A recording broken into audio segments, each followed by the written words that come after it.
Sæll leikur. Erfiður leikur í kvöld, svakalega tens leikur. Hvernig var tilfinningin inn á vellinum?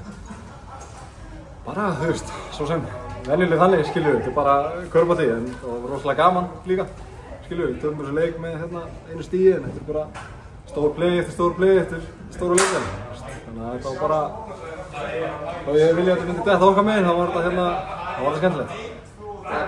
Frábæran leik sjálfur, 11 fráköst og 28 stig og 3 stóðsendingar einnig.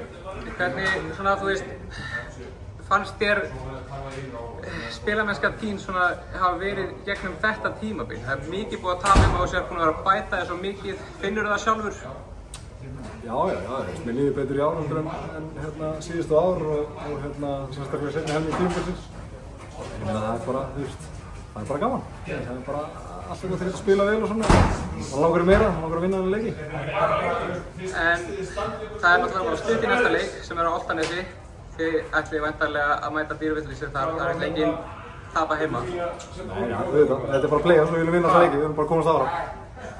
Takk fyrir ykkur. Takk.